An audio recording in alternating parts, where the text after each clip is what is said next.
Good morning, guys. I know it's early, but um, I don't know. My sleep schedule is all messed up. We're at a different time zone, and it's kind of got everything a little messed up. But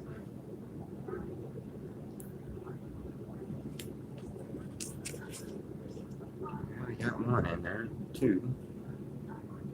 Let's see, there's several people up early. On two morning time. Yours is a little messed up. I don't know. I don't understand how. Usually, if your time schedule gets off, it's usually you're still wherever you came from, that time schedule, and pretty sure it should be what 2 o'clock in the morning there, or is it back the other way? I don't know. I'm so confused. It happens. Good morning, Susan. How are you? Up for work?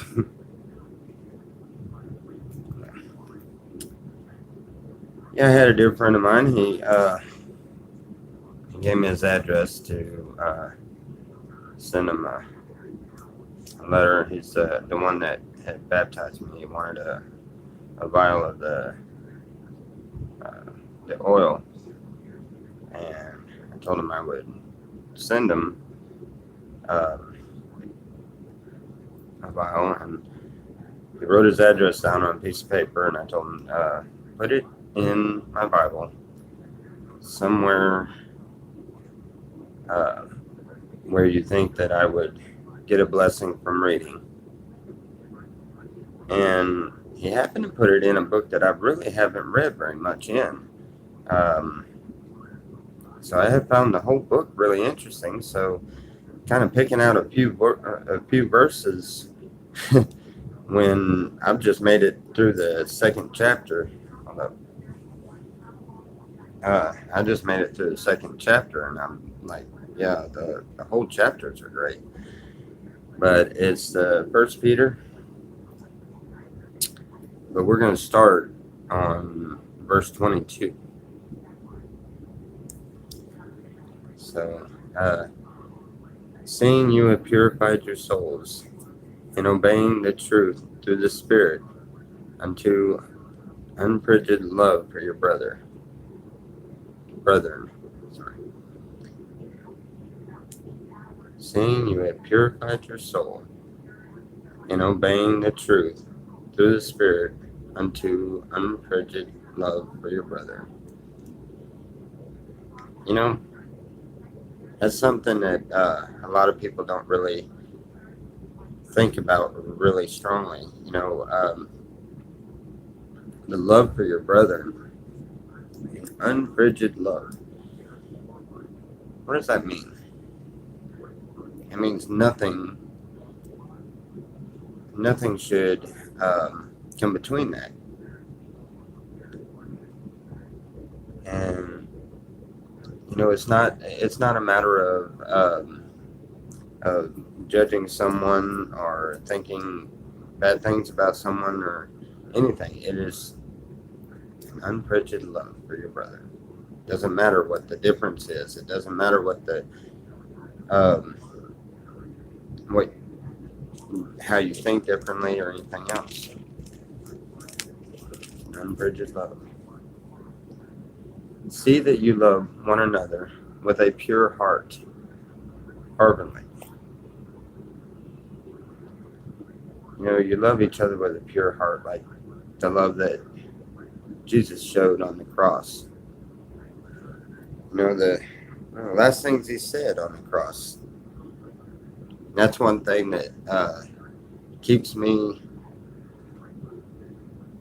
striving to be more Christ-like, which is the definition of Christian. Every day, I have to study, and I'm everyone's seen the change within us. And we have to learn that pure love. That the last thing that he said was, "Forgive them, Father, for they know not what they do." A man that can be brutally beaten and nailed to a cross and hung there to die. Think about that for a minute. The very people that were killing him, right there in front of him, just hollering and screaming all kinds of nasty things and throwing rocks at him and pounding a crown of thorns, a crown of thorns on his head and killing him right then. And all he could think about was forgive them. And we can't forgive our neighbors for saying a bad word to us. Yet, that man was worried about forgiving all, not just all the ones that were torturing him and killing him, but everyone, every living soul.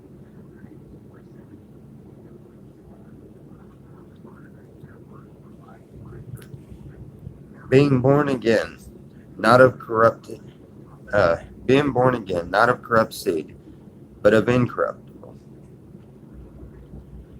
But the word of God, which liveth and abideth forever. I think that kind of explains what happened with the baptism, being born again of a seed that is incorruptible, being born again in spirit. For all flesh is as grass, and all the glory of man is of the flower of grass. The grass withereth, and the flower therefore falleth away. Our flesh is sinful. It happens. We know this. Even the Bible tells you this. It's the spirit,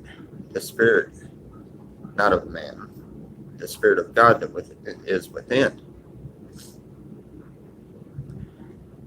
For all flesh is as grass, and all the glory of man as the flower of grass. The grass withereth, and the flower therefore falleth away. Let that sink in. But the word of the Lord endureth forever. And this is the word which by the gospel is preached unto you.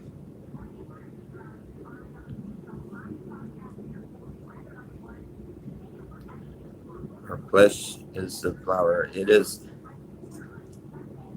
the glory of man that is the flower. The flesh is of the grass, is as grass. But yeah, our soul is the seed. And see, your soul will show out through the grass. If you look at it as your soul is the seed, it will show through the grass and the flower. But nevertheless, the grass and the flower will wither away. It's not the simple body, the simple flesh that we need to be so concerned about. It's the spiritual. It's the spirit within that we really need to worry about. So, anyway, I hope y'all have enjoyed.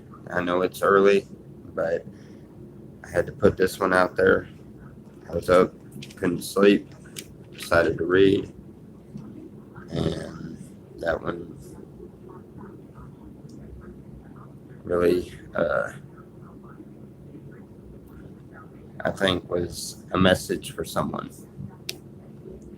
And as deep as that one gets, maybe for me, maybe for you, and maybe for all of us. I don't know.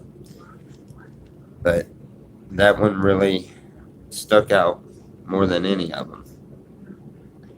But I'm telling you, if you want something to sit and read, First Peter, the first chapter is really, really interesting.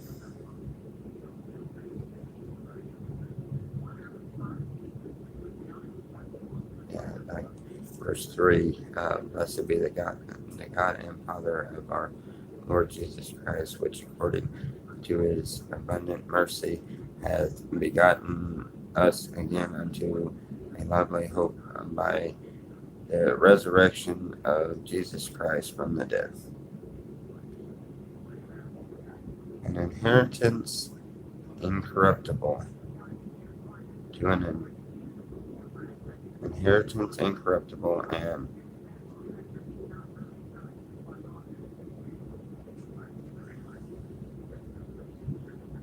unfilled, and that fadeth not away, reserved in heaven for you. Reserved in heaven. See, there is so much right here in the first chapter that there's enough right here in the first chapter for 6-7 days worth of devotions. Really, for those of you that read a lot in the Bible, please read First Peter. For those of you that don't read a lot in the Bible, find one and read First Peter. It is really good.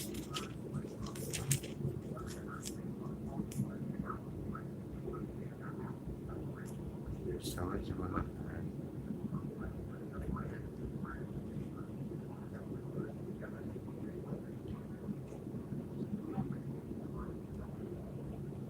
Wow, this one just popped up at me too. For so is the will of God that with well doing ye may put to silence the ignorance of foolish men. That is chapter 2, verse 15.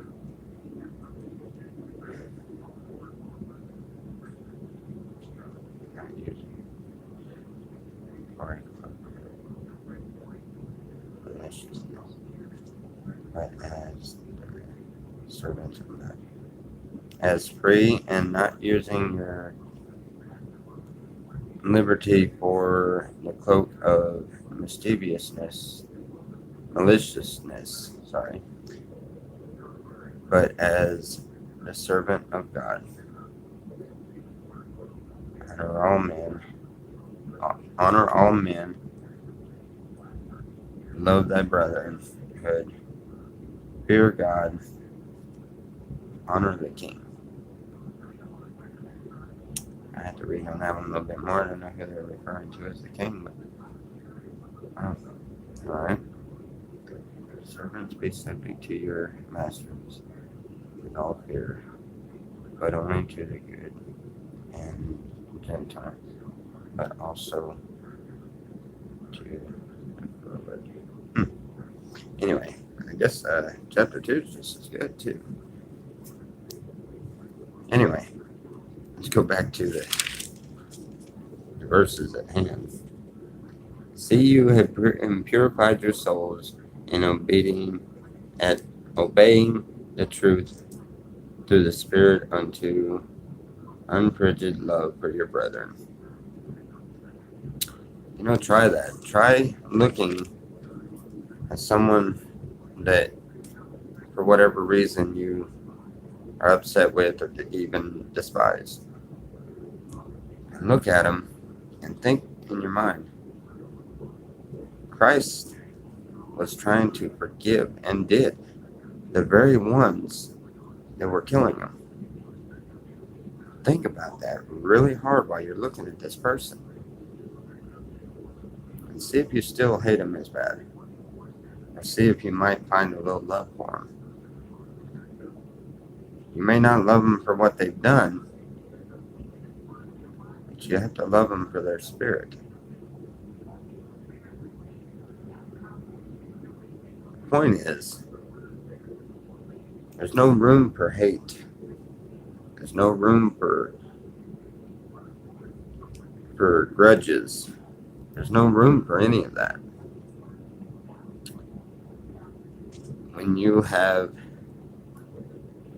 pure love in your heart, see that you love one another with a pure heart, fervently. In order to love someone with a pure heart, it's difficult. It really is. You know, we say God's grace is easy. It's easily obtained. It's easily understood. It's by His grace we are saved.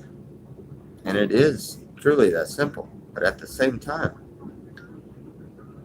doing the things in which we are supposed to do is really difficult. And, you know, the flesh is just a man. It's not the Spirit of God. It's just man that is formed here on earth, which is full of sin and sins and falls short of the glory of God every day. That's why Christians they die daily, and that's spiritually.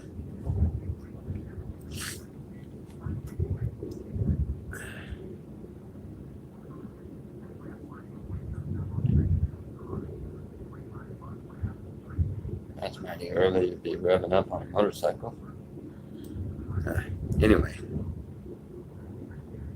think about that. That love that God showed when He gave His only begotten Son, or even more than that, the love that Jesus showed to us on Calvary, on the day that they hung Him up on a cross and brutally murdered Him. They killed Him. And the very people that were killing Him, He was asking forgiveness for them from His Father.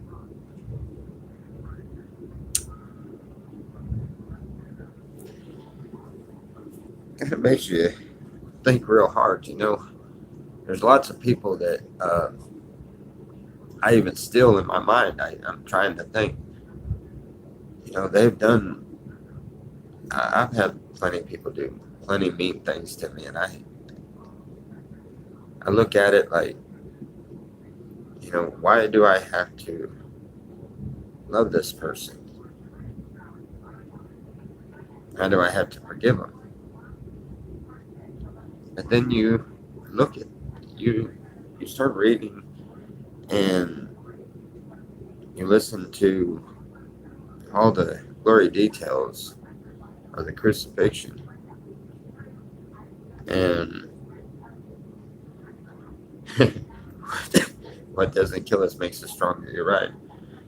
And see, we look at all of the glory details of the crucifixion and realize, like I said, the fact that He has had so much love for us, that He was forgiving the very ones that were destroying Him. So you think that the ones that are running around in wicked ways can't be forgiven? He showed us the ultimate sign of forgiveness. He showed us and was teaching us what true love is, what pure, true love is. We're not going to make it being mad at everybody and upset with everybody and not having a forgiving heart. I don't know where it's at right now, but I'll look it up. But says to forgive your brethren as Christ has forgiven us. You know, and to obtain mercy, we first must be merciful, or is it to obtain forgiveness, we must first forgive? Either which way, they mean the same thing. I'm not sure which way it's said, but so in order to receive forgiveness, we have to forgive. It's a hard thing to do. It really is. You know, but you have to forgive them in your heart, truly, deep down inside. That's the hardest part. Yeah, it's easy to say, yeah, I forgive you, and then walk away. But it's much, much harder to mean it. There's a lot of people that have been done wrong. And some of the people that we've ran into, and they have a beef with their maker is not the best way to put it. They're upset with their maker because of something that had happened to them. And therefore, they have never forgave the people that have done them any harm. And they're expecting everything to go okay in their life, and it's not going to, because you have grudges in your heart. You haven't learned how to completely forgive. That has been the one thing that has weighed really deep with me. I keep getting myself to that point where I have forgiven everyone and I am good with everyone. And then something happens or something reminds me of something from the past, and I realize I haven't forgiven completely. So then I have to work on that a little bit more, and keep having to work on that, because once you start that, you realize that there's a lot to forgive. It's not that easy. Now, he doesn't mean that you have to stay around them. I mean, it clearly says to get away from the evil. But at the same time, it's hard to get away from the evil if the evil people are the exact ones that need to hear the word of God, and when you're trying to give that out. So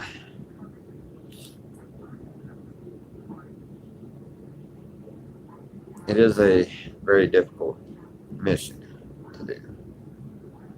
But we have to work on that. Anybody that calls themselves a child of God really, really needs to understand this.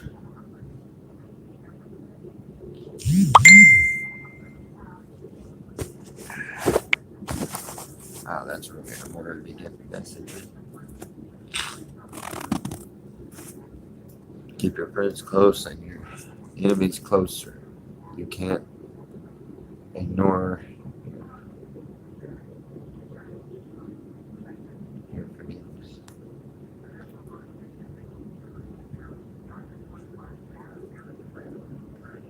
I am working forgiveness right now.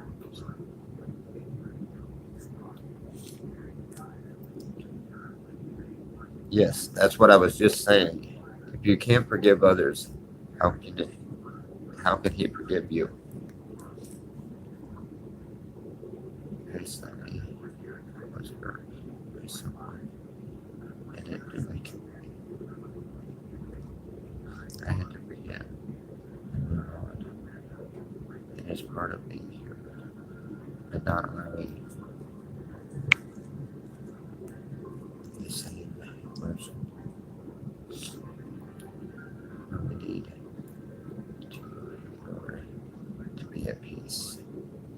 Judge a tree by the fruits it bears. Right. It is a really difficult thing to do. And what's really hard is when steady and forgiveness. Yeah. What's really hard is when you understand forgiveness, like I have, and I have prayed for forgiveness for everything that has ever happened to me from anybody, and I have forgiven everything that I can think to forgive. And then you sit back and you think, and every time I do, I find something else that is bottled up inside that I haven't forgiven. It is truly a hard task to achieve, but it is necessary. In order to make it to the kingdom of God, it is necessary. You have to forgive. I can only imagine. I'm having to forgive people for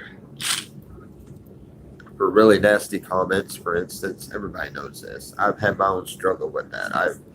I've literally went off the deep end with people because of mean and hateful comments, and I've had grudges against them and everything. And I have had a really tough time trying to forgive some of them because we've had comments that are just outrageously just uncalled for, literally down to death threats. And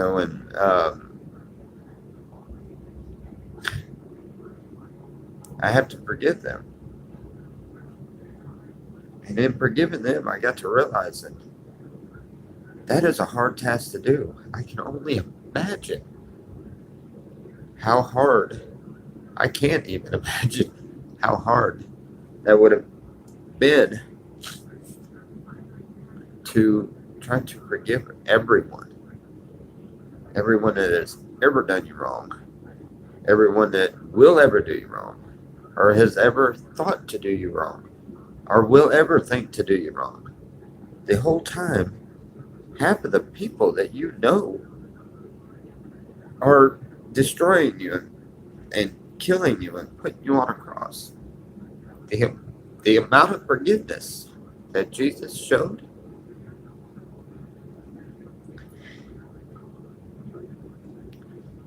I couldn't imagine how hard that was as human, as a as flesh and blood. But we need to think of it that way. And we need to understand it that way. People do us wrong and we need to pray for them. Forgive them and pray for them.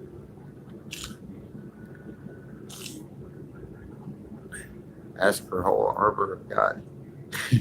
The church that I called, that I'm going to go visit tonight, had that on their sign. It was one of the reasons why I just had to go and sit in the parking lot until I was able to come up with a number for the pastor. And then I sat and talked to him for about an hour and a half.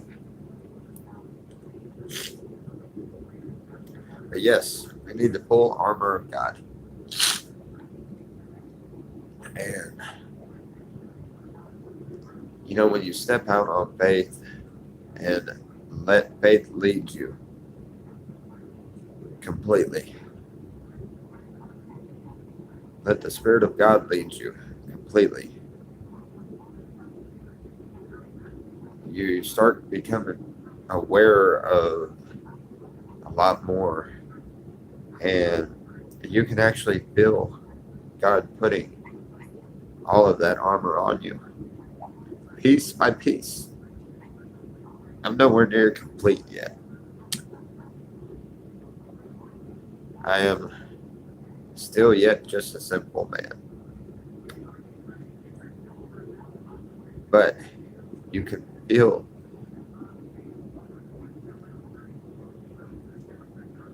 you can feel your Father working on you. And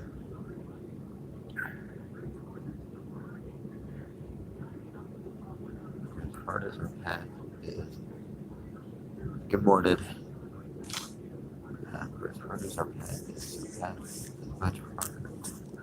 Pray for there's something you're setting, right? Or reflect on your shining.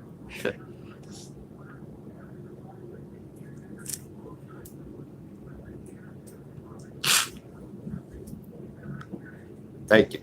I appreciate it. I know. I know I feel it. I have seen enough blessings just on this trip that has seriously brought my whole perspective on our Father and the very love that He has for us.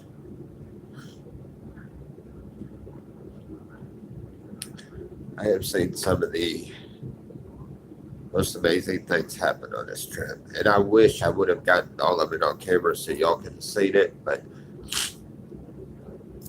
I don't know. Some things I guess are meant for us, and some things aren't. I can only explain them, and honestly, some of them I don't even know how to explain.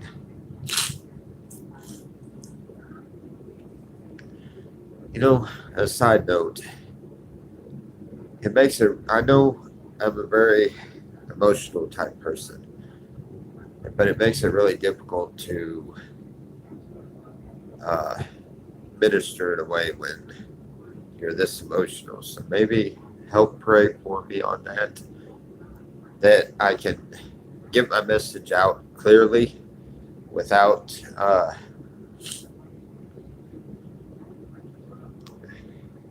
but at the same time, the emotion is a lot of it too. I don't know. Maybe that's a blessing in itself too.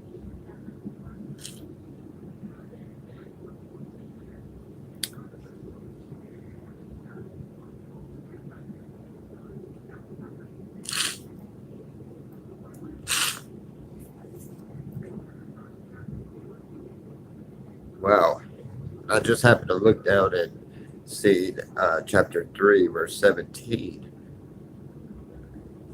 For it is better, if the will of God be so, that ye suffer for well doing than for evil doing. And we do suffer for well doing. A lot of us do.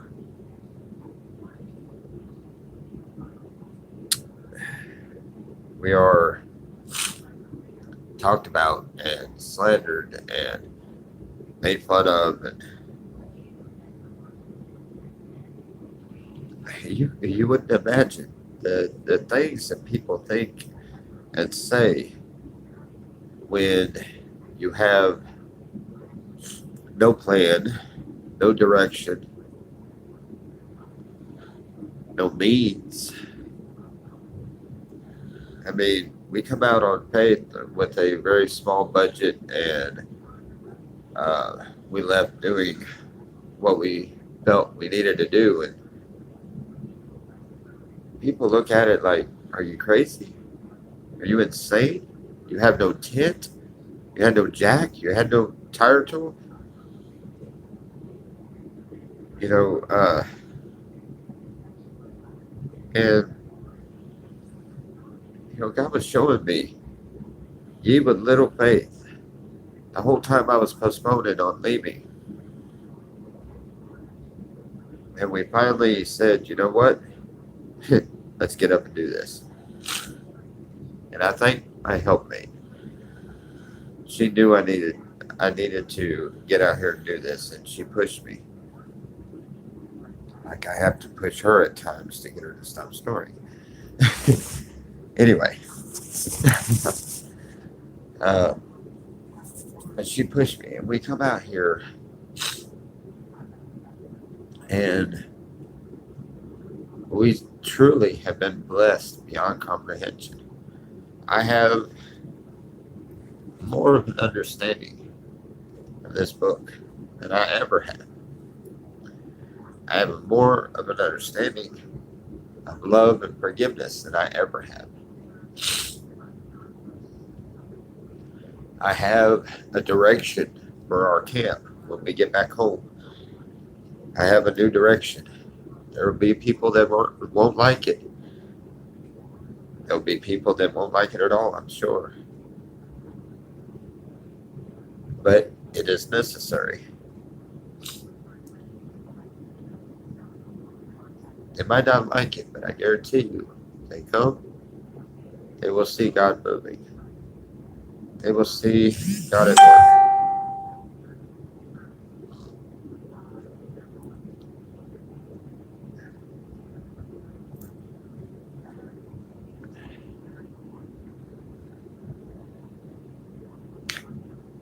Nothing wrong with Kirty. Yes, and I think that's probably what I need is I need to we're here today. We're going to Rod's. We're going to pray for him, and then um, a we have church tonight at I think it's a Pentecostal or it's Apostolic Church, back where we just came from, close to Eddie, which I would like to get a hold of him and see if I can talk him into going also. I think he could get a blessing from that. But we have our at church tonight. Sometime in the midst of that, I need to maybe after service or something. I need to get in a place and just pray really hard, and I need to purge out the system. Just that way, maybe. Uh,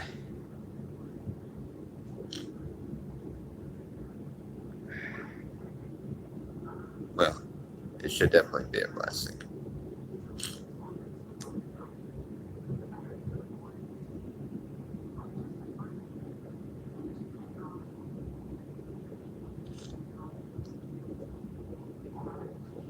Chapter 4, verse 7. But the end of all things is at hand. Be ye therefore sober, and watch unto prayer. We have to keep our wits about us. And yes, I don't. I know what it's meaning by sober. We have nothing against drinking a few beers. Um, I have nothing whatsoever against that. But with that, there is such thing as overindulging. That's what they mean by being drunkard like a sloth. Not sure if I'm quoting that one quite right, but it's meaning the same thing. It's something. It said something like that. And they're right. You have to. And the end is really close. There is so many worldwide phenomenons that are happening that most people are looking at it like, well, that's weird. And I'm looking at it like, well, that's God. He is at work. He is.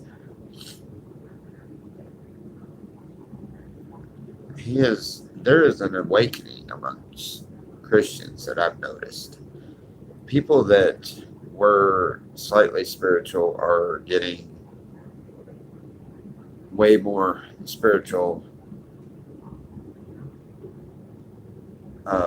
than ever before. Churches that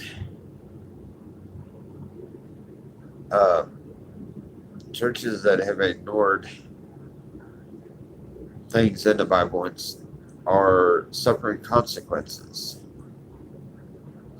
The that is in some churches are being brought out and open. Things are being found that Christ died 2,000 years ago. 2,000 years it took, and now mankind has finally found the very cloth that Christ was buried in. They have found Jesus' family tomb. They have not yet found anything as far as Jesus' remains. I don't believe. I don't think so. And I don't think they ever will. But they have found the tomb. They have found where the I think it said the Virgin Mary. I know they found Mary Magdalene's resting place. They think that they have found Eden, which they claim that Eden. I'm not saying this is wrong, but this is just my personal thoughts. They say that Eden, they had found the area where the rivers meet, or used to where it describes in Genesis about where Eden is. And they said that, that with the being banished from the Garden of Eden, and the Garden of Eden being protected by the flaming swords, everyone knows the story on that. They say that the Garden of Eden will never be walked on again or explored again.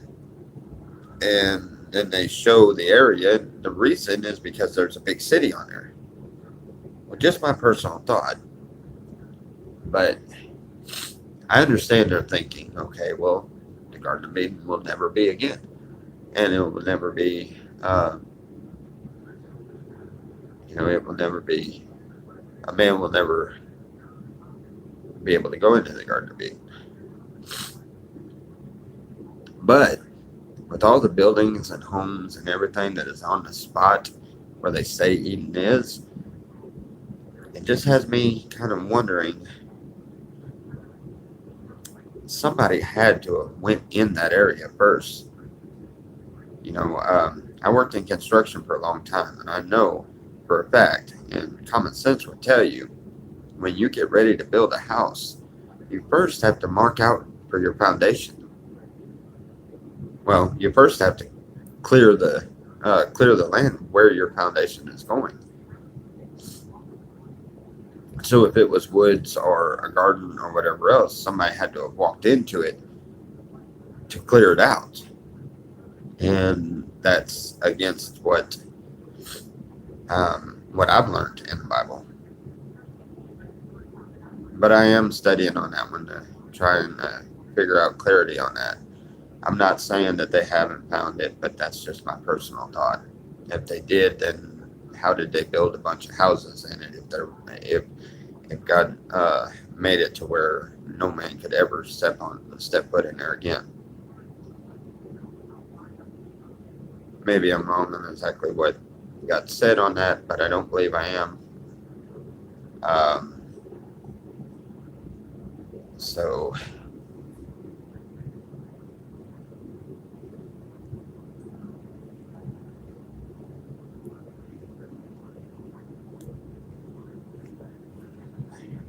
everything is coming to light. The Lord is revealing all, exposing all.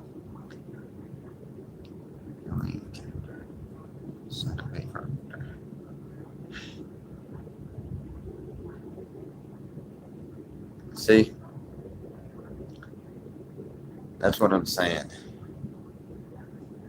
There has been an awakening above all awakenings. There has been so much stuff going on. I just thought about something earlier. I was up, I was talking to Selena, matter of fact, and I said, out of all the times of the year that I could have done any of this and all the time frames, there's always a time frame in which you need to do things, and it is always on God's time. He puts you exactly where you need to be when you need to be there. And I'm looking at it from a small standpoint. The people, the individuals that I run into, He really has me exactly where he needs me when he needs me there. But then I just looked at a more broader deal. When they had Hurricane Katrina hit Louisiana, I left Oklahoma and went down there.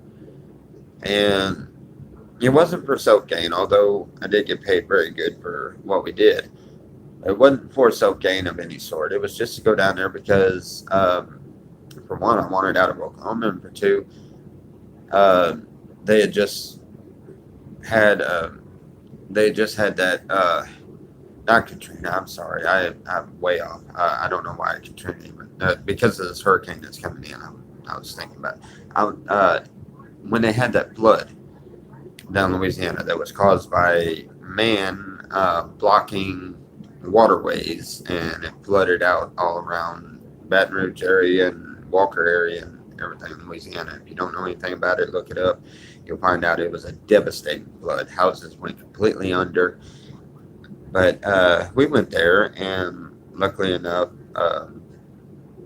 me, Bubba, a few others that were with us were all knowledged on how to put in some hard work. And we went out there and started getting these houses and getting them ready for remodeling. And we've done that for quite a while. And I'm very knowledgeable on how to do that.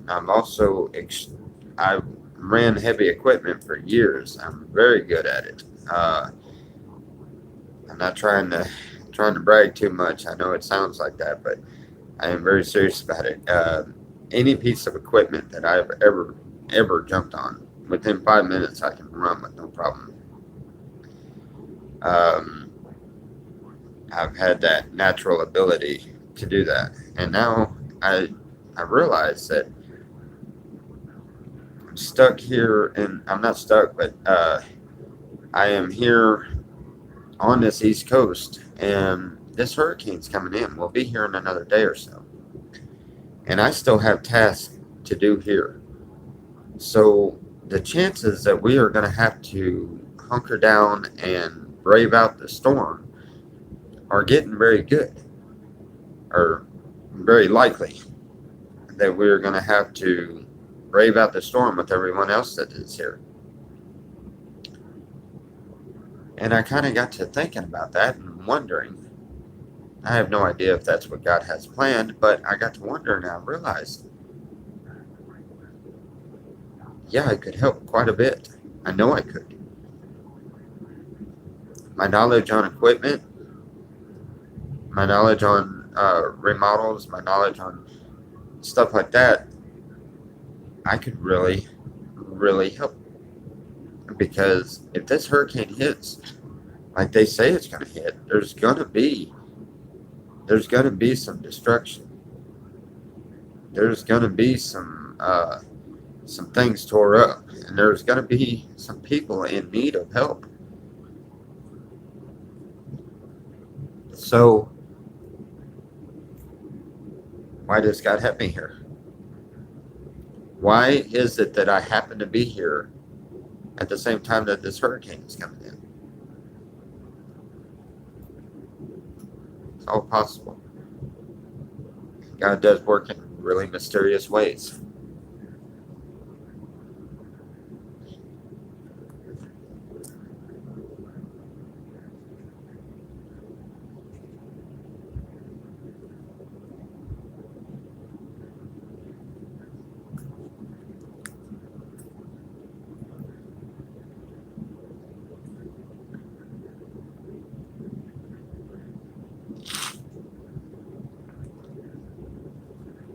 Thank you. I can't see now. Thank you. I definitely need the prayer. And there is a spiritual battle coming. And I know this. I know it deep down inside. Uh, and a lot of the spiritual battle is within me. It has already started. Everything that I was taught in a traditional church everything I was taught has come up to be distorted or something that wasn't important. I've studied about the laws of the church and the difference between the Jews and the Gentiles, and the fact that the Jews were bound by their works, and the Gentiles were saved by grace. Um, and I've studied on that, and I've realized that a lot of everything that has been taught to me is either not of great importance and made look like it was, or twisted or distorted in some which way, because man is fallible and they will distort things. And I'm having to, through the Spirit, reteach myself everything I thought I ever knew. And in doing that, I have learned more than I ever thought I could.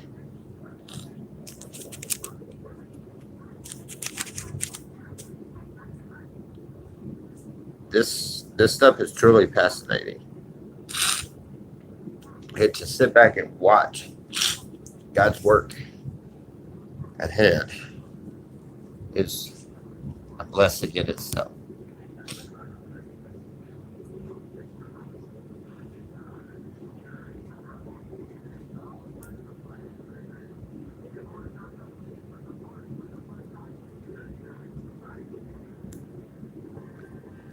You are covered by the blood by our Lord and Savior. You are there for a reason. You know, in almost every prayer, I keep having to say, I don't understand this. I'm not worthy. But it seems that He's showing me otherwise. But yet, I still feel that I'm not worthy of this. I don't I don't know enough to tackle some of this stuff that I'm tackling. I'm getting, you know, but I am learning.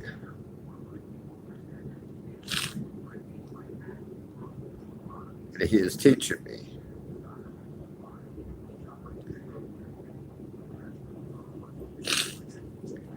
Which in time past were not a people, but are now the people of God, which had not obtained mercy, but now have obtained mercy.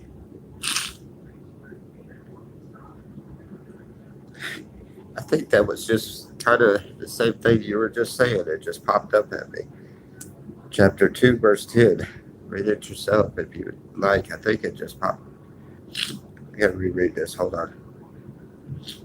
Which in time past were not a people, but are now the people of God, which had not obtained mercy, but now have obtained mercy.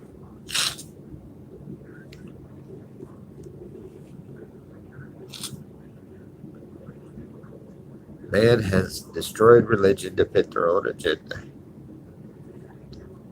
Even chapters of the Bible were pulled out to meet agendas. Yeah, that's something else that I've been studying on. I've realized, just like the Book of Thomas. Do you know the whole Book of Thomas was taken out, and they thought they destroyed it, but it's coming up in the Dead Sea Scrolls, and it shows a very different outlook on the whole thing. And I haven't studied very much on it. I haven't gotten to read very much of it, but what little bit I have seen, it changes a lot of ideas. It changes a lot of concerns. It changes uh, like this Dead Sea Scrolls, they were left out. That's just like I just said. But good morning, Ron. A little late. You missed it. Gotta go back and watch it. You'll love it. Uh, I think some of this has to do with, a lot of this has to do with me, but some of it's got to do with you also. Maybe it's all got to do with all of us.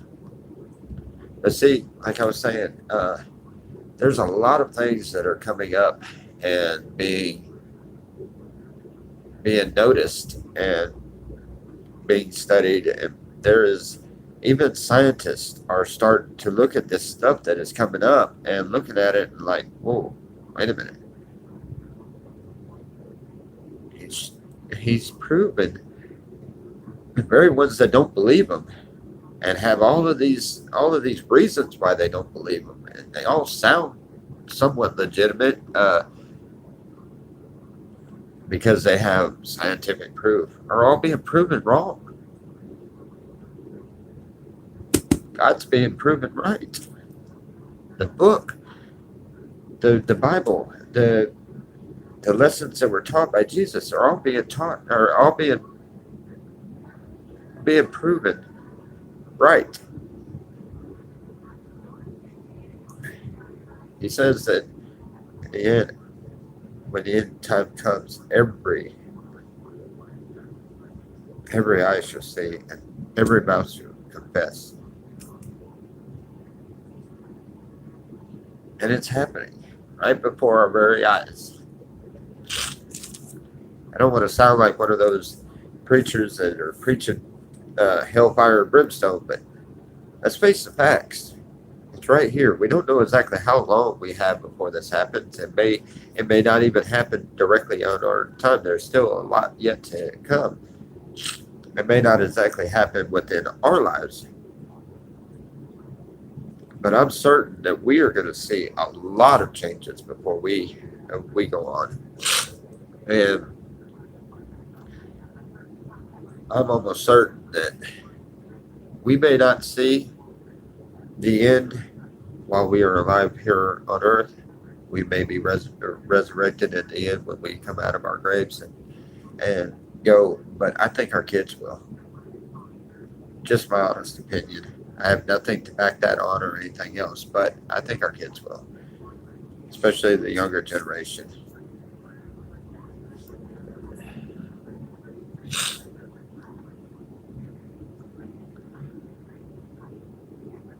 Yeah, feelings or intuition. Yeah. Hey, good morning. It's 4:30 there. Wow. Okay. Yeah, I had early devotion. I think it's let's see, 7:30 here. It's 3 hours difference. The brainwashed. They brain. The brainwashed messed up. It is. It is to love God and others. That's the golden rule. Yeah. If you think about it, no matter how much they brainwashed us into believing that, don't speak to this one because he's a heathen, or don't do this or don't do that, or you got to do this or you have to do that, and a lot, and I mean a lot of it that is preached right in 90% of churches I have ever seen deflects you away from the true lessons that should have been taught. And I understand that there is a time and place for all of these different lessons that we learn, but for talking to people that don't know God and don't know him on a personal level, the love and forgiveness is the thing that you have to teach first, because the love and the forgiveness is the thing that is the most important. And with that being said, people are teaching the hellfire and brimstone. or teaching the rapture, or teaching numerous other things that would scare anybody. But they don't teach first the love of God so that the people won't have that fear. I noticed I was talking to someone, I'm not going to name names, but because of incidents that has happened in his past and things that people have said, he has had death threats and things himself. He's scared. He's scared to take a step out on faith. Therefore, he doesn't have faith. He is scared um, to forgive. Therefore, he hasn't received forgiveness. And people are scared because they don't know the love of God. And when a preacher gets up there and they scare a person, they scare them away from church. It's not right.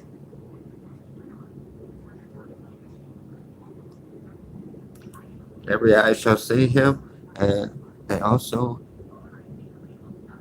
which pierced him, and all hypocrites who the earth shall weep. They shall weep and wail because he was so. Yeah, definitely. I see.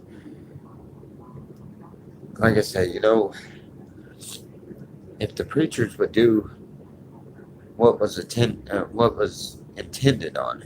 See, the teachings of Jesus are taught through, say Matthew, Mark, Luke, John, all of them, and then it goes on even deeper and everything. But if you stop and think about it and watch it, the very first thing that Jesus ever taught anybody was love, mercy, kindness, forgiveness. He taught them first.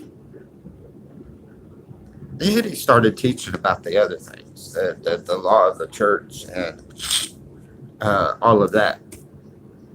He taught that afterwards.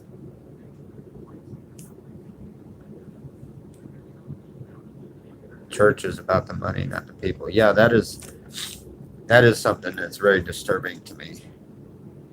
Um, you know, uh, it is truly all about the money at times. I have seen so many of these big churches, and I'm not trying to step on any toes. And if I do, maybe you need to pray about it. But it's what is in my heart. Uh, but I see these big churches and like television evangelists and people like that. You know, the pastors are so blessed with the nice fancy cars and the big huge $1 million homes,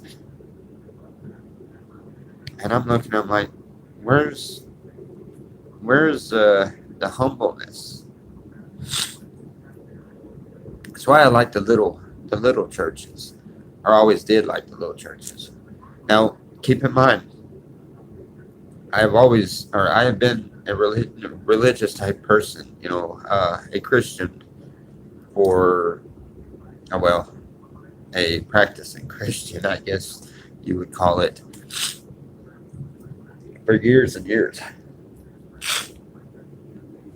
But for the last about 10 years since I've actually stepped foot in a church. The first time I've stepped foot in a church in the last 10 years was to go in for the holy water, which was after service. So tonight's service will be my first service that I have attended in any church in right at maybe a little over 10 years. And with me learning as much as I have learned, and being able to overlook things in which some people are a little naive about, and and being able to decipher the difference between what I know that God has taught me and another man's opinion. I am more ready to be able to step in the doors of a church than ever before.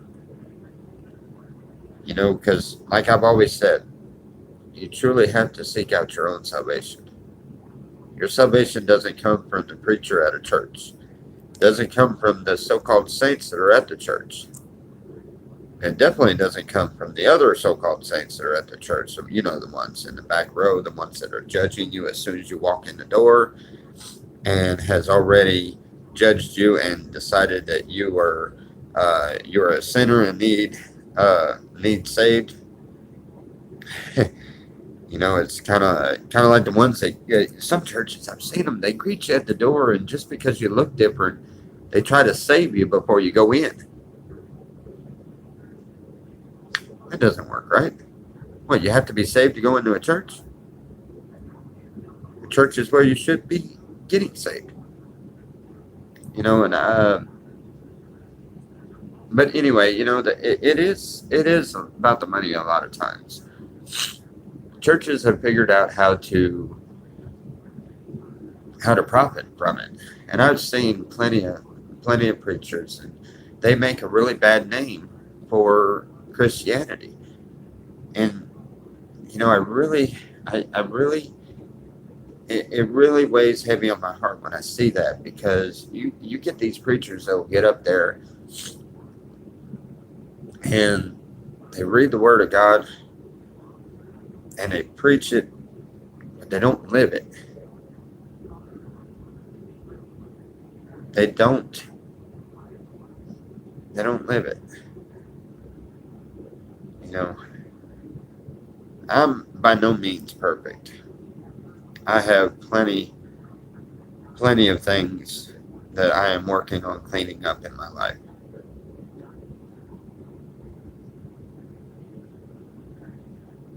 I am definitely on the right track, but I'm not perfect by no means. But for a person to be able to get up there, and I've seen, matter of fact, I went to a church years ago that it was really interesting, because when we first got in there, they passed around the offering plate, and the deacon took the offering back to the back while they were doing psalms. And it wasn't until the deacon come out with a little piece of paper, which I would imagine was the total of how much they received, before the preacher got up there and preached. And it struck me funny. And I was sitting there listening to him preach. And I had been there the week before, and I didn't notice that the first time, but it dawned on me that the bishop, whatever you call him, that he had done the same thing the week before. The week before, we had just visited that church, and there wasn't very many people in it, but there was way more the first week than there was the second week. The amount of people, obviously, is going to change the amount of money that they got in for offerings. And it was really interesting, because the sermon was different. The sermon was completely, it was more the second time. And there was less, it was like he had gotten more money, and he was preaching according to how much he had received. And everybody knows that's wrong. That would be about like me saying, okay, well, y'all start donating to my PayPal, and I'm going to preach a little bit more for you. I'm going to make it real good. That's wrong. You can't do that. And, I noticed that, and I never went back to that church again. And matter of fact, it was about a year of going through different churches, and I had noticed different things. But that was when all of that started um, coming to my attention. Doubting not God, but doubting religion, which got me away from it. And unfortunately, I did slip way, way away from it. But nevertheless, I think that was all necessary. Because all that time that I had slipped away and I had gotten into the world, I had my own dealing with, I've had my own dealing with drugs, with dope, years ago. Like I told everybody, let's see, I think it's actually getting on 7 years now. I've been saying 6 years for so long. I think it's getting on 7 years clean now. I don't even pay attention to how long it's been because I'm good. I don't have any desire for anything anymore like that, So trust me, 7 years clean. Hey, I'm doing really good. But God has let me go into this situation to where now I understand a person that is in need of cleansing. I understand a person that is going through a battle of addiction like that. I went through the part of drinking a lot. Oh, I couldn't tell you how many drunken days I had. And now, yeah, I could sit down and drink a few beers with you and hang out and everything, but I can also talk to a person that has a definite addiction. A person that is a true alcoholic. I can relate to it. I understand that because I've actually done that. A temperamental person, or when I was off on the drugs and stuff, and off on all the pain medications because of my back, and overindulging in that, and just taking things way too far. It sparked up anger in me, and I was a very angry person for a long time. That matter of fact, when we went back to McAllister, a lot of that has been there, and a lot of people knew me very well there. I was had a very, very bad temper. The cops, and that's how the cops there know me so well too. Luckily enough, I don't have any problems with any of them anymore, and they don't have any problems with me. But every single one of them is, at one point in time, has seen my outrage. So I understand that, and I understand it on a different level. Even though that part of me is gone, and I'm so glad that part of me died and left. That was a side of me that I, at the time, I was very ashamed of. I'm not ashamed of it anymore because it is my past, and I did learn from it. But yet, God has let me go through all of that after being a youth minister and preaching and doing all of that. After I got out of church and got completely away, God has let me go through all of these different things. And I couldn't figure out why. But now I understand that. I've only come to that understanding here recently because of how close I've gotten to my Father here. It makes sense. I understand people, and I understand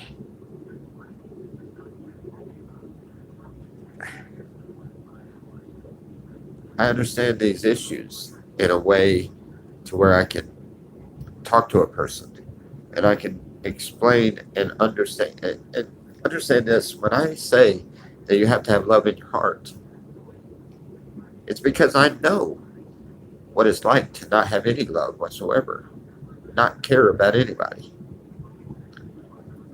I understand what it means to have forgiveness because truly it's not only I need to forgive a bunch of people, but there's a bunch of people out there that have every reason to have to a hard time to forgive me. I mean, I was not a nice person. Literally, there was a time in my life where, just for fun, I went into a couple of bars there. Matter of fact, there right there in McAllister twice. Once down in Louisiana years ago. Went into bars just to pick a fight with somebody.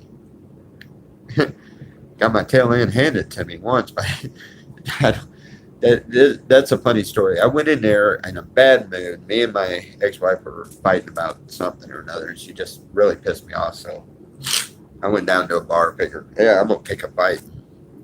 Yeah, and I got in there like an idiot, picked the biggest guy there, went to picking at him, and I picked the one gentle giant.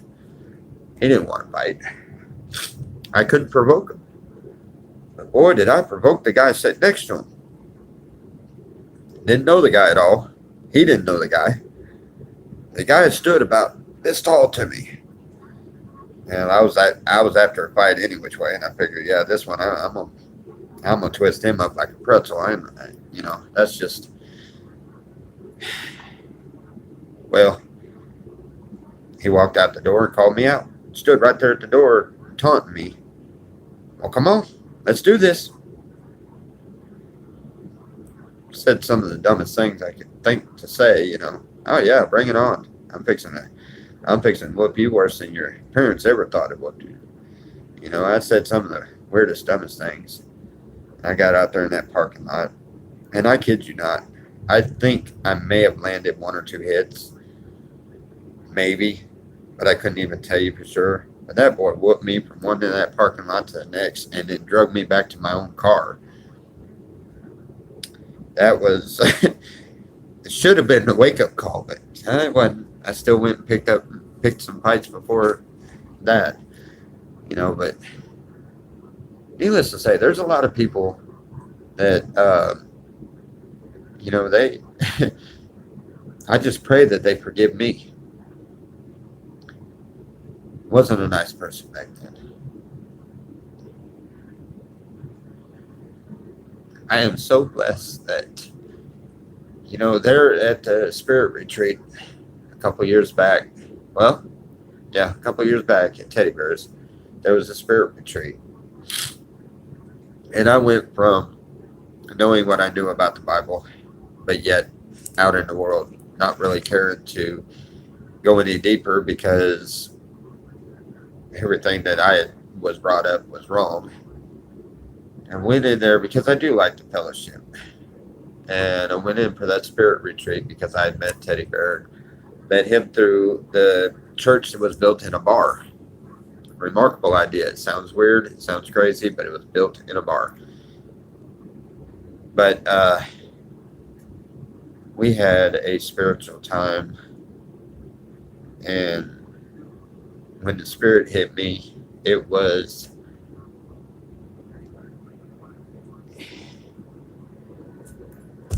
I have no words to describe it. But it was the Spirit of God, so you know what I'm talking about.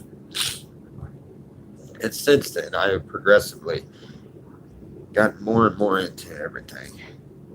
But if you watch the YouTube channel, if you watch my first videos, and watch the first videos all the way through, just sit back and watch them. It's going to take you a day or two, I guarantee you, because there's a lot of videos. But you can watch me grow.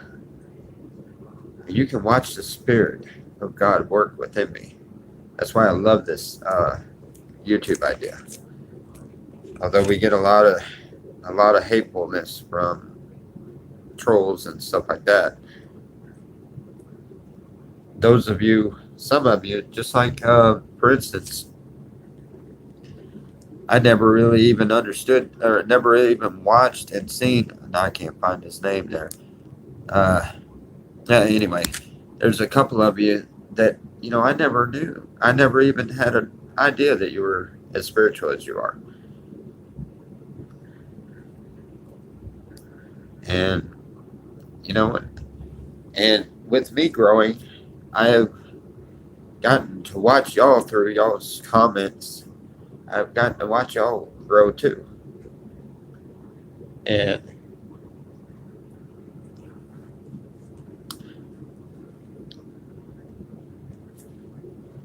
doing exactly what I was meant to do. As people when I was a kid, I'll get my mom to explain the story to y'all when we get down there to visit my mom. But they had they had prophesied over every child in that church. They always did. And they prayed over me when I was a child, and they had told my mom that I was gonna do God's work, and I was gonna I was gonna do great things. And I've had that in my mind, and I even tried to, but it wasn't my time to. But God showed me that the time for everything is on Him. It's His decision what time, and it's in His plan what time everything happens. And right now in my life is the time for this, and I am blessed to be a part of it. And get the simple knowing that I have touched plenty of lives in a short amount of time. There is people that are strung out from California all the way to where I'm at, and we have zigzagged all the way across the United States. That we have run into so many different people, Selena, and they kind of get a kick out of it sometimes, but sometimes you can see they're sitting there like any woman would be like sitting there rolling her eyes like, "Yep, here he goes again. He's he's preaching again, or he's talking to somebody again." And they she stands beside me on it, and she comes and helps me pray. I'm so thankful I have a helpmate that is willing to go that distance with me.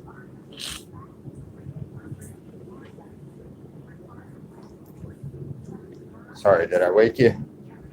Sorry, I got into uh, the devotion. Yeah.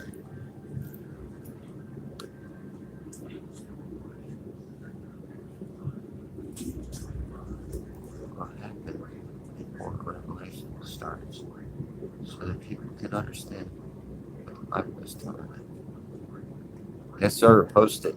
Anything biblical that has anything to do with knowledge, please, please. I don't know how to post things on there or how to put those websites up there for y'all to click on. But please, I wanted this channel to be here for the awakening of spirits. I want people to learn. I want people to learn within themselves the truth. I want them to learn this book and every other book that was ever pulled out of it. I want them to learn and know the love of God. That's what I want out of this channel, and that is the way it's going now. That is the way this channel has been heading, and I'm very, very glad for the way it's been headed. And I know 90% of all of this was when that one act of faith, just packing up me and my family and leaving on faith that we are guided the right direction. The idea of where we were going was after we left. When we left, we gassed up in Raleigh. I stopped by and seen a buddy of mine on my way out. Uh, and then we got on the highway and started heading out. We were on Interstate 10. going, and I kept saying, no, I want to go down 40. I don't know why, but I want to go down 40. And I kept on and on. And finally, I mean, I'm sitting there telling everybody, I'm not supposed to be going down this way. And everybody's just kind of looking at me like, okay, what are you doing? And I thought, all right, well, it's going the same way. And then about, what was it? About 5 minutes later, I'm still going down 10, headed out. And then finally I was like, no, wrong way. And I stopped. I had to do a U-turn and hit it back. I hit it up toward 40, and then that's how this all began. Was that act of faith and doing exactly what I feel the Spirit leading me to do has showed me way more than I know how to even comprehend.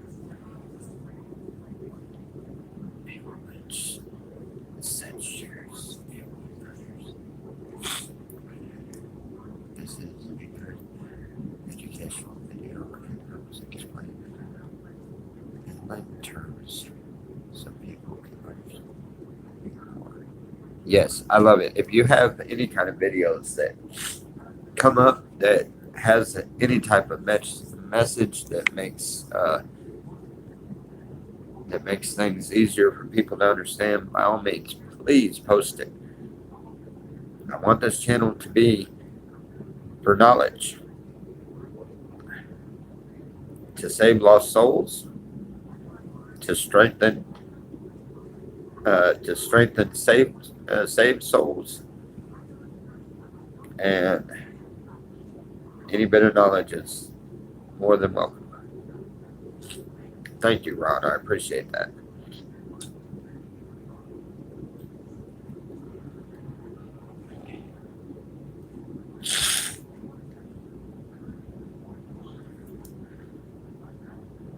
If I could only get through one spiritual message without literally almost bursting out in tears.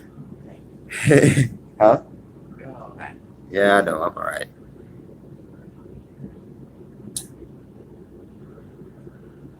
I know I'm all right. That just dawned on me. The only reason why I'm remotely concerned about that is because of things that people have said about me whimpering and crying all the time. I think it shows more of God's Spirit within.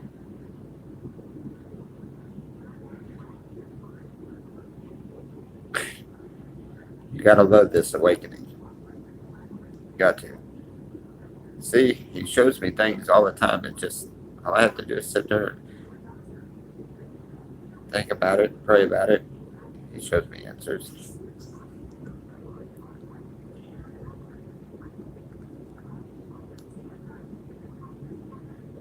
See, this one, that Jay Petals, he mentioned that they've watched me grow, and now mentioned I'm studying the Bible now, and I'm working on having a relationship with God. It feels good. See?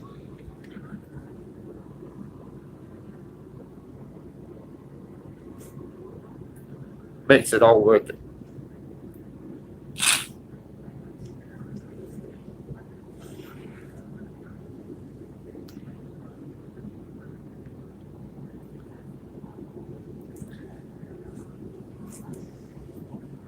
Thank you.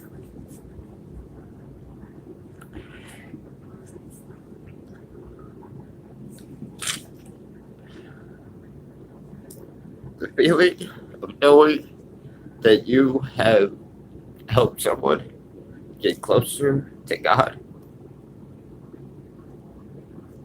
is a remarkable feeling.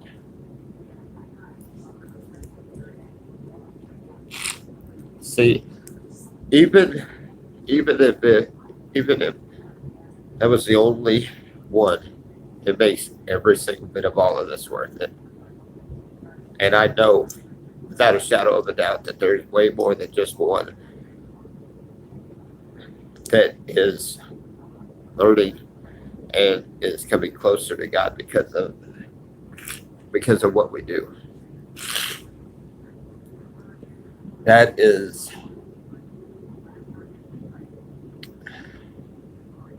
remarkable feeling. Hey, can I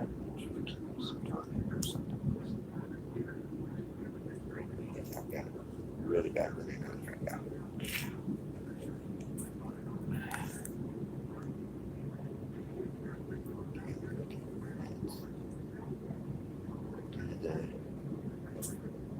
Yes.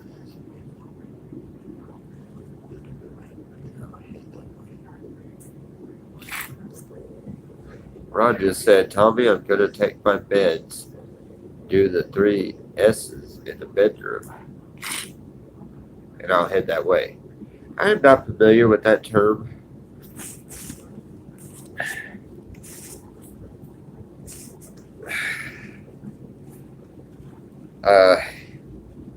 Hopefully that doesn't mean what it sounds like. I mean, because that's really none of our business. But, wow. What 3 S's do you do in a bedroom? Thank you. I needed to laugh. I needed to laugh. I have no idea what you meant by that, but you know where everybody's mind went to on that one. I don't know if you said that right, but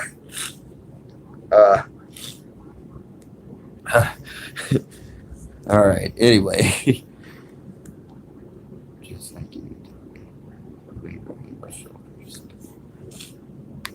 Yeah, it's hard. It really is because I want to say so much, but every time I start to get it out, I get choked up, and then I'm just sobbing like a baby. You know, it's like, come on, I got to get this out. But then I guess it wasn't meant for me to get it out right then.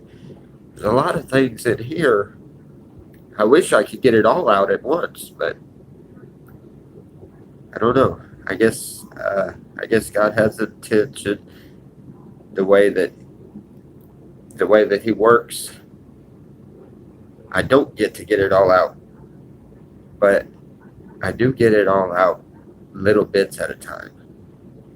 And maybe it's because this one needs to hear it, and this other one needs to hear the other part of it, but they're not in there.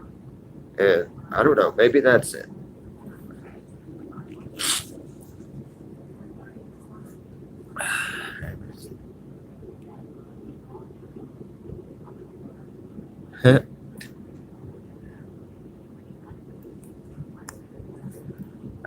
Haven't seen you get stoned on camera since you left the slabs.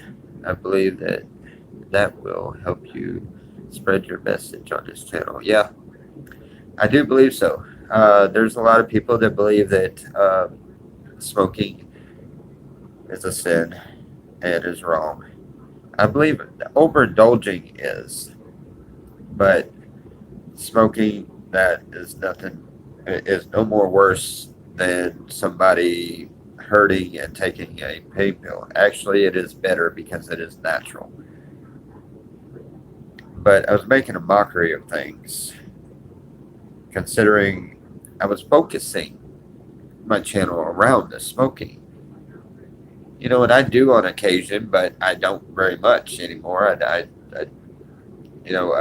mainly because, well, you don't have it around all the time, and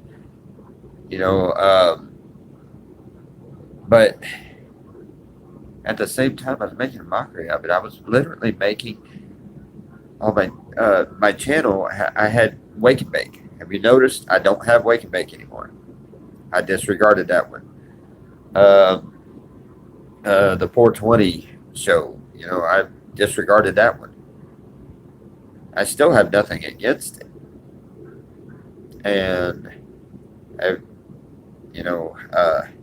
if it is a sin, then I'm openly confessing it. But I don't believe it is a sin. I haven't been showed it was a sin. I don't think for a second that it will harm us spiritually or physically in any which way. But considering what man has been taught and what everyone has been taught, they've been taught, oh, drugs are bad. Well, it doesn't seem as bad when you go to a place that it's literally, it's all, why was it bad? It was bad because it was illegal, or it was bad because you would get so stoned that didn't think straight, you know. But that's kind of like drinking.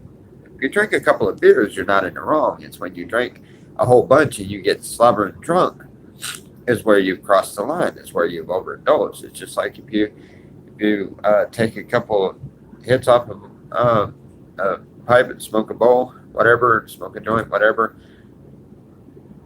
you know, a little bit to ease your body aches or to get you in a calmer level to where you can uh, study things and understand things and stuff like that. That's fine. But smoking a whole lot like I was doing back then, that was overindulging. I mean, literally.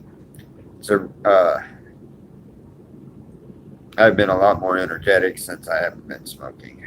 Um, so it has caused a laziness there at the camp, which there again, some of the changes that are happening with the camp, that is going to be incorporated too. There won't be a whole lot of smoking. Uh, like I said, I don't have anything against it. I won't have anything against it, but I am not fixing to revolve my life around it. And that's what happened there. You know, it became, you know, it was legal, it's recreational, and it's freely given to you from every angle. So yeah, sure, sit back and just smoke all day. That that probably wasn't the brightest idea. So yeah,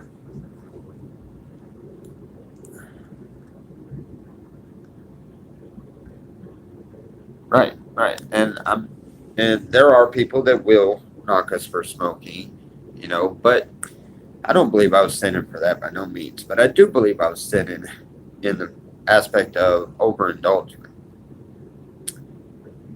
I definitely was overindulging, and that is not right.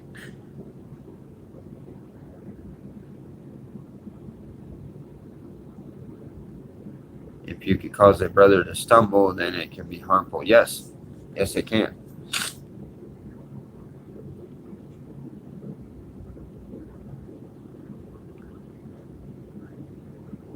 No, I'm not letting anybody get to me. Hurt.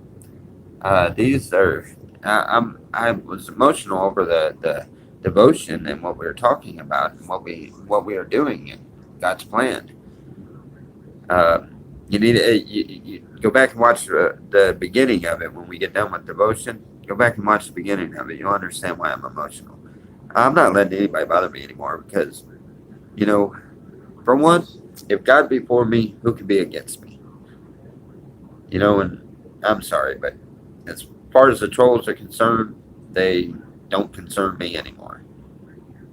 I hope they stay and listen to the word of God, but I have nothing but love for them. I have no hatred left in me for anybody. I don't want any hatred for anybody. I forgive. I'm I am not fixing to hold a grudge, and I'm good. I am plenty fine.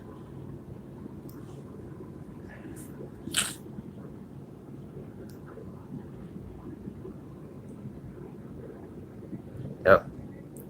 You like this morning's devotion. This has been one of the most I don't know if I would say the most powerful, but it's definitely ranking up there in the top. This has been a very good one this morning. And for those of you that missed it, that doesn't have the time to go back and watch again, we were reading in First Peter, the first chapter, verse 22 through 25. Very interesting stuff there. The whole chapter is great. The whole book is great. I keep looking down and I keep glancing over and I just happen to glance at a verse and I'll read part of it. And that's why I stop. I won't say anything, and then it's like, okay, yeah, that definitely needs to be said.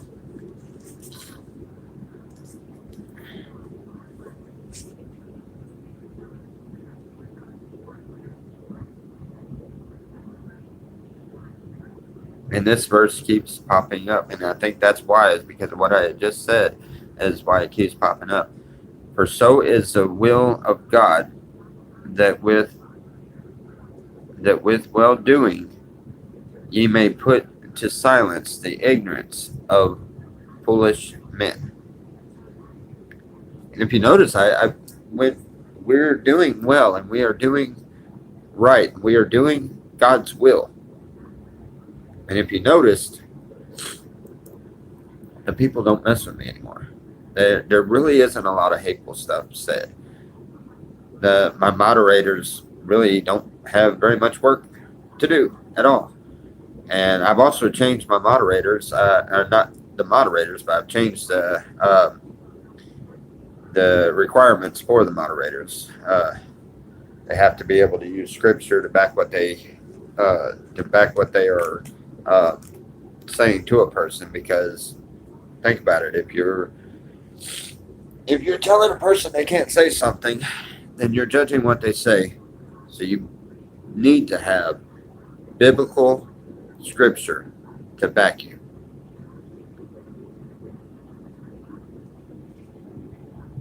And I think that we put in place yesterday. Finally, I think I've gotten all of the mods to understand what I was asking about that. And okay, they give me opinion at times, but I am nowhere near perfect.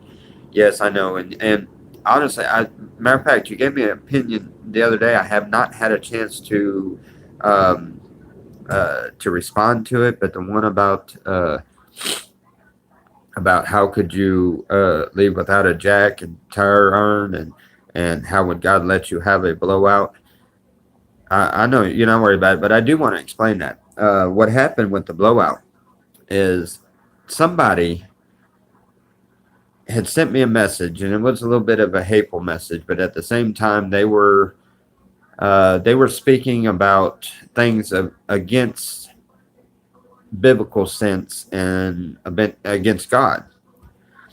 And I was sitting there praying, going down the road about 75 miles an hour, sitting there praying, and then I let the thought cross my mind, hey, wait a minute, I need to look into this because this guy might be right. So I let that thought cross my mind, which raised doubt. And as soon as I did, that blowout was more or less like a slap in the back of the head saying, doubt me? All right, buddy, you're fixing to get out and work for this one. And that is the message I got from that. I got it, and I didn't get it right away. The blowout and the what I was thinking about time the tire blew out. I walked off in the woods. Come back out. I stood there for a second, closed my eyes, was praying. It dawned on me what happened. I closed my eyes. I went to pray. I said, Father, forgive me, please. I should never have doubted anything. I should not let doubt in my mind. I should not let doubt in my heart or in my soul.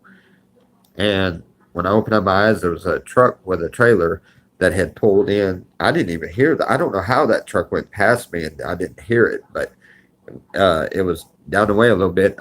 I instantly looked up, I hollered at Bubba. I said, go ask them if they got a jack. That guy had everything we needed to change the tire, and we were back on the road like in no time. And that was the quickest changing the tire. He did make me work for it. Trust me, that was a pain in the butt. The jack I had to use on the bottom, we didn't have the handle for it, so I was down there with a crescent wrench making, slight little, not even a quarter of a turn at a time, so it took forever, and I'm sitting there trying to do this really, really quick, jacking the truck up so I could get the tire off of there. And then I had the tire was stuck on the metal thing that sucks it up underneath the vehicle. The tire, the spare was stuck on that thing. I had to beat that thing off of there just to get it. Yeah, but anyway, he made me work for it. But that blowout, that was my fault. That was God telling me, hey, quit doubting me. I hope and pray that I don't let doubt in my mind again. Because that plus we go up there, and I mean when it blows out, that's why I was like, what is going on? Because it dawned on me that I've been all through the vehicle. I never did see the jack or the jack handle that was in it when I got the vehicle.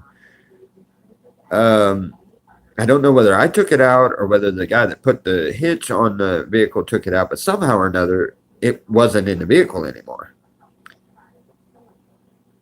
And I was stuck. I was there on the side of the road, like, man, there's plenty of people going by. Nobody's stopping. She even made signs that said, one of them said need, and the other one said Jack.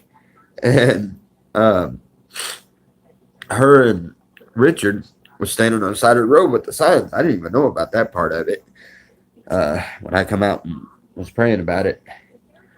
But it just shows you that God works in some crazy, mysterious ways.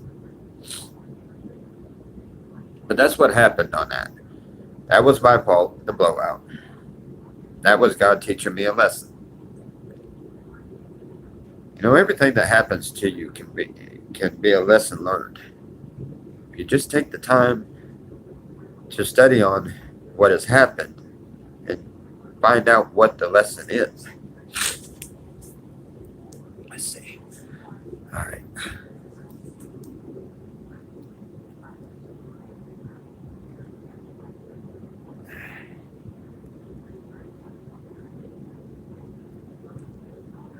Had me concerned. Yeah, I understand that. I'd be a little concerned too. I looked all through that vehicle when I packed it, and why it did not dawn on me that I wasn't seeing a jack. It didn't dawn on me until I didn't see a jack when I went looking for it, and I was like, wait a minute, I haven't seen a jack the whole time. Uh, you know, not really a prepper, and I'm not one to. That plus, you know, we truly left on faith. I have a strong feeling that we're going to end up with a bigger, more roomier vehicle. I claim that blessing. I know it's there coming, but then again, maybe I got it wrong. I don't know, but make sure whichever vehicle I get, or when I go and get this tire, somehow or another, I'm gonna make sure I got a jack for this one, or whatever vehicle we end up in. Let's see, Matthew 15:10. And he called the people to him and said to them, hear and understand. It is not what goes into the mouth that defiles a person, but what comes out of the mouth that defiles a person. Yeah, you're right. The tongue is the one unruly evil.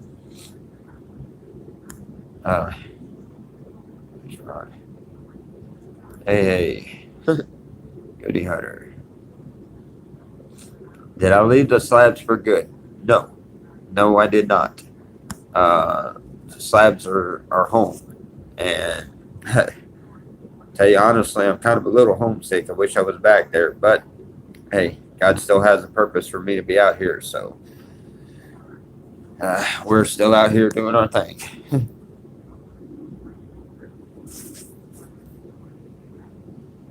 There's an answer for everything in the Bible. You just need to look for it and ask the right questions to find it, and you'll find it. You're right. There is. They have $30. Hydraulic jack. Yeah, I need to go and get that, but I'm kind of I gotta go and get a tire for the vehicle, and you know, I know everybody's saying that we going off all donations and stuff, but we haven't had very many donations at all. We did get a donation in our PayPal, that really good donation actually, but I don't have any access to the PayPal yet. And as of right now, we are running really low on the funds that we had. The funds that were given to us to do this in for this month. We are real close to out. So, yeah, I need to get a tire, and I'm gonna have to try to find a jack as cheap as I can. So, yeah, but I've done that with the PayPal. But every time I go and get one of those prepaid debit cards, every time I do that, when I go to put the addresses in or something ends up going wrong in setting up the card. I'm not the sharpest tool in the shed when it comes to that. So I don't know. I had gotten the money when I left, so I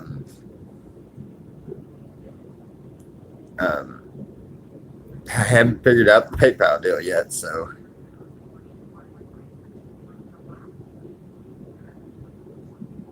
oh wow, yes. Well, there's a jack for me.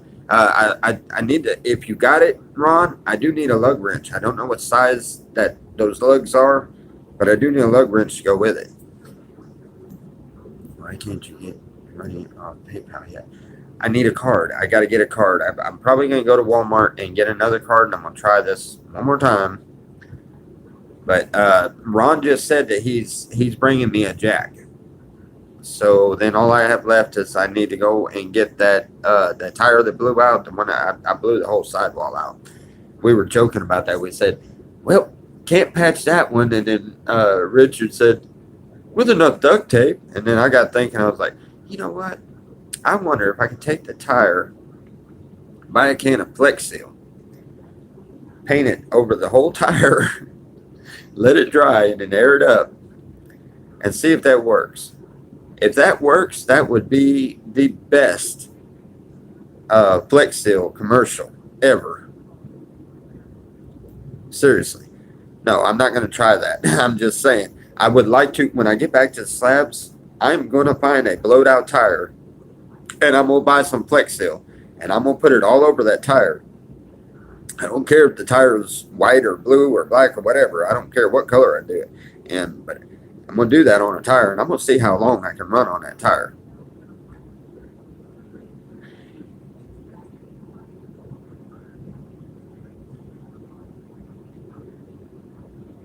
So, yeah, anyway. Morning devotion was beautiful. I loved it.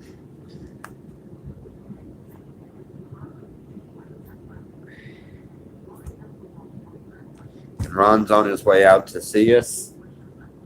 He'll be out in a little bit. He's taking a shower now.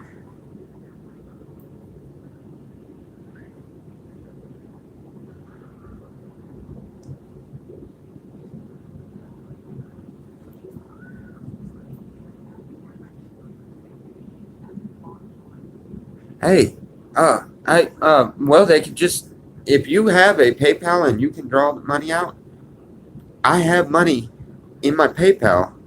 All I have to do is send it to you. I mean, well, it's not, I mean, considering how much it costs to go across country and doing everything that we're doing and everything that is so costly, it's not much, but it's a pretty good little bit. It's a pretty good little dent. And I could send it to your PayPal because I sent $5 to someone else the other day. I know how to send it to another PayPal. I can send it to yours. That would work. I didn't know you even had PayPal. Wonderful. Yes, great. That's a game plan. I'll do that. That'll work. Yeah.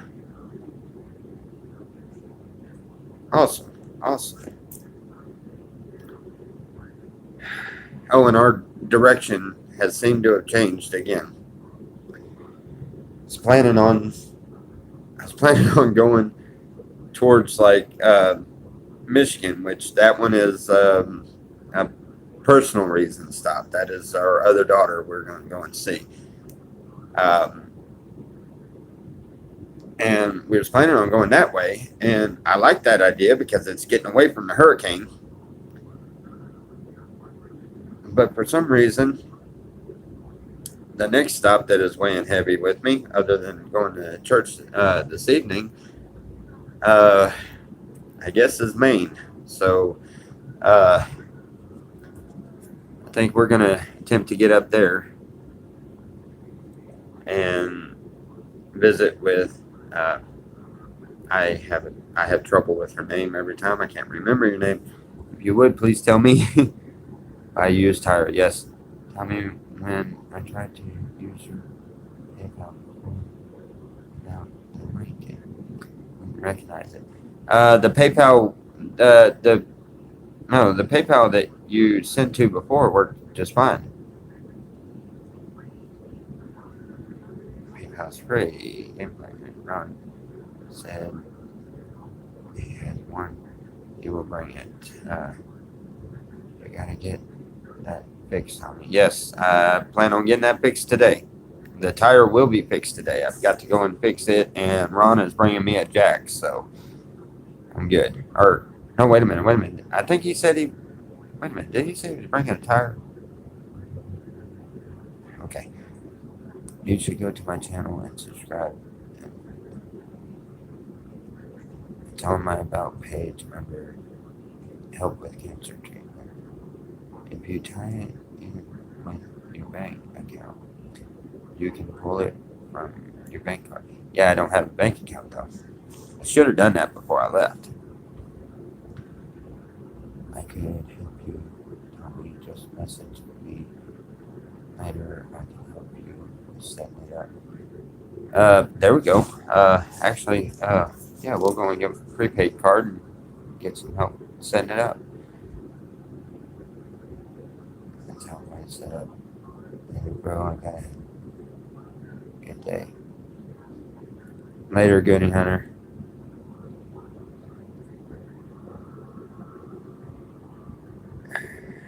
Headed out to Colorado Friday. Oh, wow. Dude, on the train. Wow. Awesome.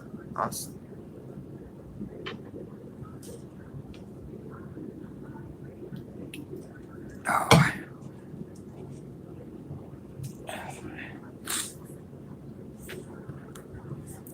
All right, guys. We no, I do technical stuff. Pain.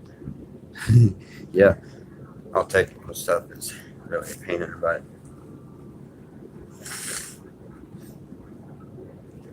I know I got really emotional earlier, and so it makes it. But I tell you what, it's not just emotion. At times, getting up here with so much moisture in the air, talk about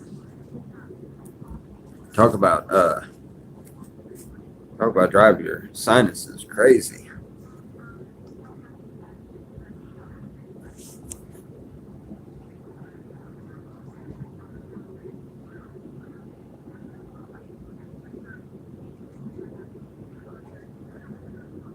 Um, well,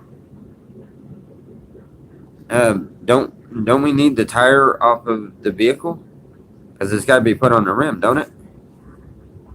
Or, well, okay. However, the bearded ostrich. Huh. There he goes again. Haven't seen you in a while.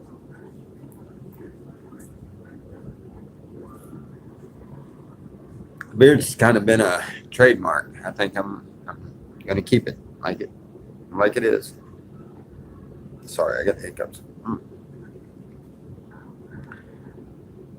Different name. I've been doing great. Blessed beyond comprehension. I couldn't even begin to tell you how blessed we are. I'm learning. I am growing. Praying. I'm reading. God has let us see so many things.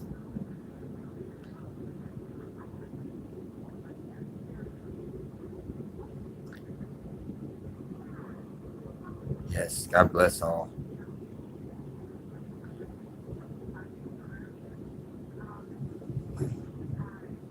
Uh, Cat. That's the name. Okay. I was trying to remember. I was trying to remember your name, but I guess I think we may be going up to Maine. Um, ow, ow, ow. I think I sat on my leg too long. Read some of these comments. Anyway,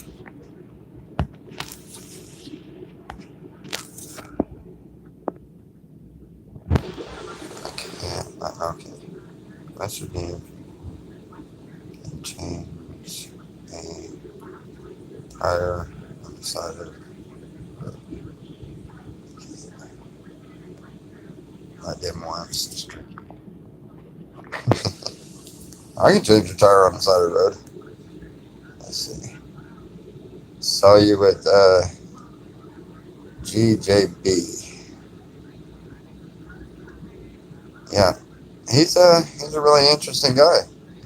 I like him. He's all right. He's not quite what you would think. You know, the way he comes across sometimes, you think he's um, I don't know. He's not quite what you think. He is actually a really good guy. Uh, they were definitely a blessing. We stayed over there. Um, we had a wonderful meal. That meal was great. Some kind of um, marinated steak type things. You know the pork. You know how you get them packages with pork loins, but they also have beef, like roast type thing, and salad, uh, uh, uh, mashed potatoes, gravy, some really good mashed potatoes. I think it's bacon mashed potatoes or something like that. Gravy and the garlic toast. Yeah, good job, buddy. Has a different sense of humor. Yeah, he's got a little bit different sense of humor, a little bit different than I'm kind of used to even. And but he's an alright guy. How's his foot? His foot was doing great when we did the drop on there. You know, it's by his stripes that we are healed, and it's by faith that we are healed. And um, he's working on the faith part, and his healing is coming, but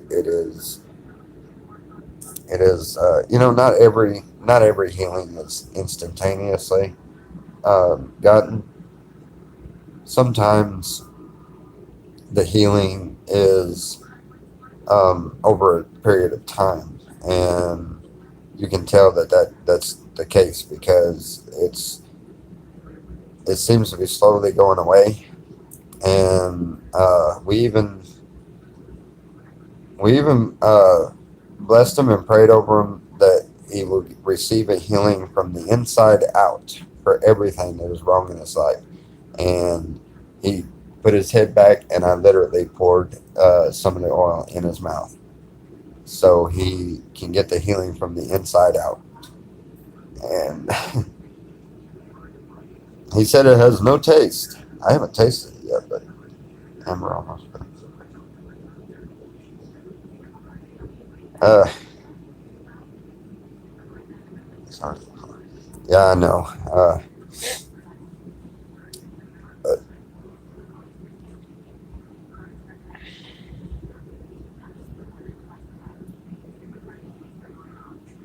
yeah, me too, and a little bit, and but it was all innocent enough. It was just, you know, stuff happens at times. It's you know, nothing to dwell over. I'm certainly not dwelling over it.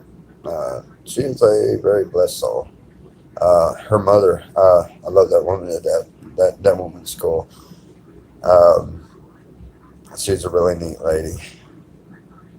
You know, their son, uh, little boy, he's really cool. He will sit there and have full full intelligent conversations with you. And I don't know, I like kids, so they are definitely um, blessed by God.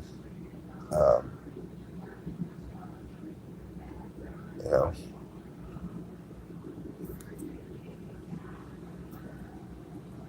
why does this thing do that? Why do I always have to move it? Oh no! All right, no, seems to go. Good job, buddy. Let's say Mill seems to drive. Good job, buddy. And saying, "Who's Mill?"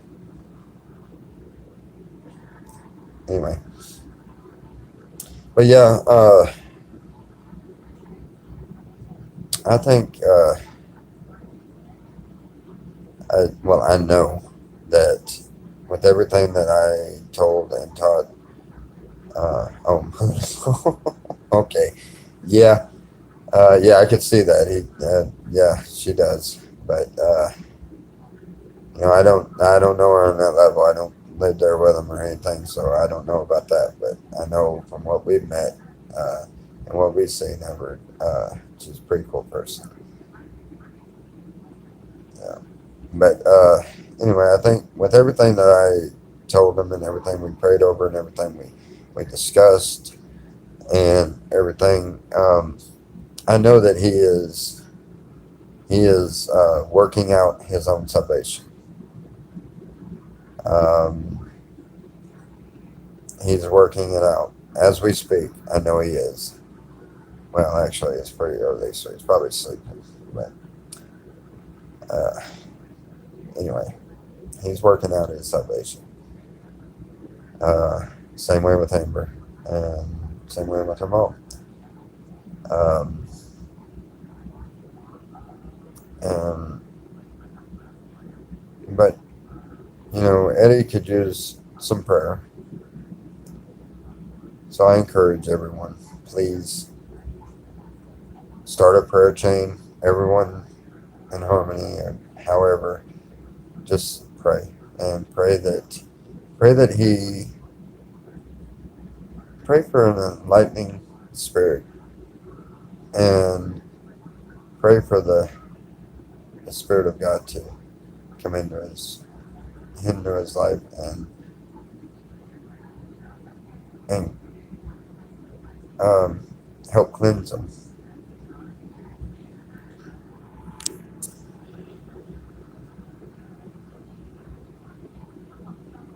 Thank you, Herb, and good luck at work. We'll definitely keep you in our prayers. God bless. Okay, I think he put that. Good lives to live and such. Yes, he does. He made that very apparent. He does want to come out there, and him and his family are more than welcome to come out there where we're at. Uh, Definitely. Anyone's welcome out there. As long as they come out there with the right mind frame and um, the ability to be a good person. So I love that saying. I really do.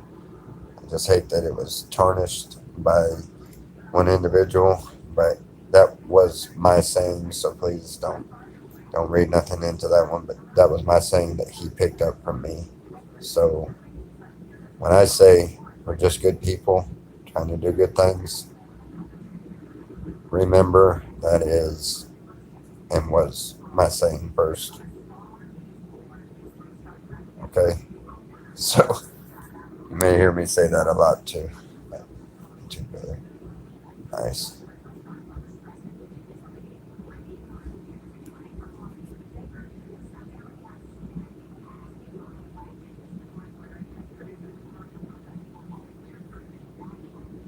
yeah.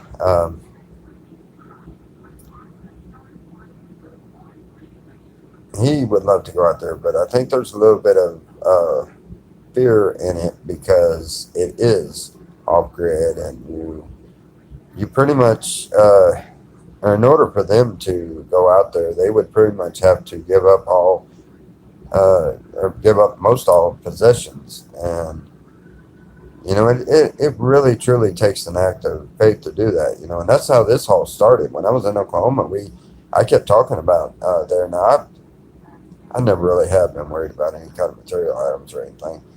But, it was nothing for me to say, all right, I'll pack up a few clothes and get in the car and leave. I know it was hard on Selena, but she's still done it with no problem. It was hard on the kids and stuff. We left a house that was fully furnished and literally had groceries in the cabinet and everything. Um, we left there, and the next day we called our friends and told them, look, house is unlocked. Go over there, get everything you need or want out of there before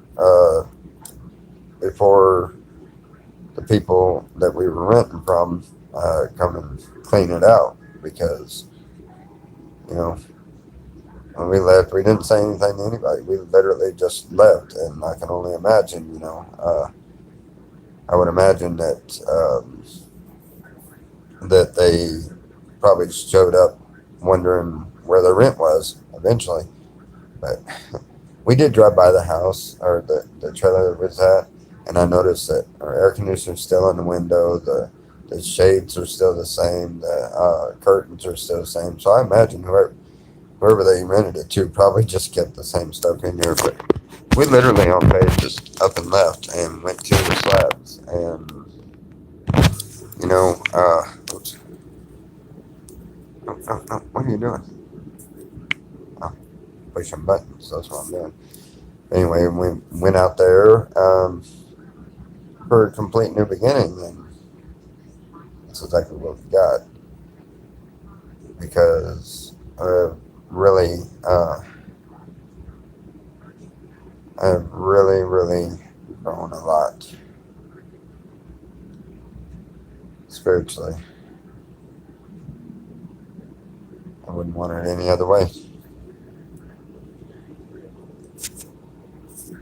Anyway, I'm gonna get up and get around and try to get ready. Ron's on his way over, or will be not too long. So, excuse me. I don't know how that is. Every morning out here, I think it's the weather or something, or being in a cold air condition after. Normally, we're staying in a vehicle, wherever we're traveling to, unless we're able to get in unless we're able to go and stay somewhere, Like when we was in Oklahoma, we stayed with friends, and when we was over there at Good Job Buddies, we stayed there, and then we come over here, and they got us a motel room. And tonight's probably gonna be over there at the church or something. I would say probably in the vehicle out there or something. But anyway, I can get up in the morning, and I still, after having a really good night's sleep and I'm plenty rested up, I still yawn nonstop. But anyhow, all right, guys, I'm gonna let y'all go. This has been a 2 hour and 15-minute morning devotion. Wow. All right. Love you guys. God bless.